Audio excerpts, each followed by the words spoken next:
Hi, and welcome to another episode of the Fox and Pony Show, a YouTube channel dedicated to cool rides owned by regular people with some pretty interesting stories. I'm your host, Jay Glossi, and tonight, this episode, we're going to talk about the GT350, and very specifically, we're going to talk about the 1984 GT350. Consider this an origin story. We're going to go back to the beginnings of the GT350 and talk about how the 20th anniversary was kind of a 340. 3 faux D, 3 fake D, somewhere along those lines. You'll see. Please remember, if you're enjoying this episode, to like, subscribe, ring the bell to be notified, so that way you can see all the future episodes of the Fox and Pony Show. Now let me get you up to speed about the GT350. In 1964, Ford launched its first true sports car.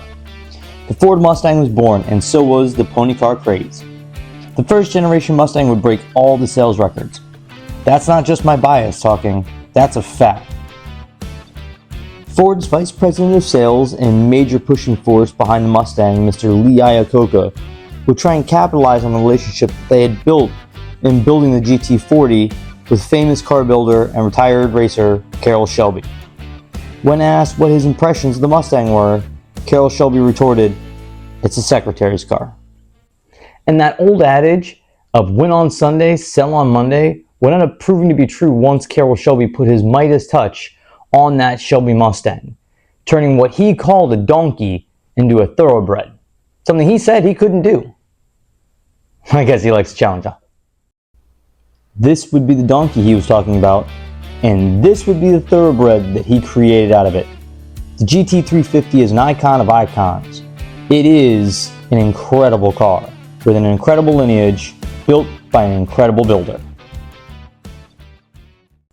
By 1984, though, Ford and Shelby had had a falling out.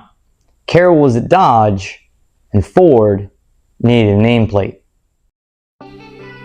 Enter the 1984 GT350. Notice I didn't say Shelby GT350. Neither did Ford.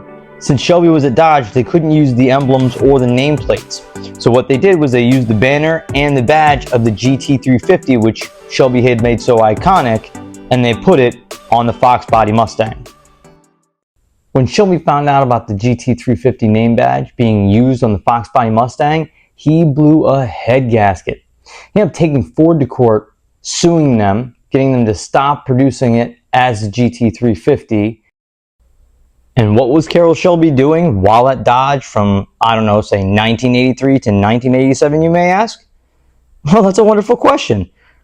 How interesting, you should ask. He would be developing the Dodge Shelby Charger. This 2.2-liter front-wheel drive European-inspired car would definitely not look anything like a Fox body Mustang. And I mean, absolutely nothing like a Fox body Mustang whatsoever. This is really what it looks like when you take a Mazda RX-7 and you put the Camaro face on it from the 80s. Kabam! So, is the 1984 GT350 a Shelby? No. They're not in the registry. Shelby himself said they weren't. It kind of makes them not. Are they cool? Without question. Are they limited edition? Court-ordered so? Are they valuable? That's the true question. And the honest answer is, they're as valuable as every other 1984 GT with similar options goes. Now that being said, it's also going to depend on the buyer and who owns it. My GT350, to me, is priceless. I hope you enjoyed this episode. I look forward to seeing you again next time on the Fox and Pony Show. Thank you so much, and be safe.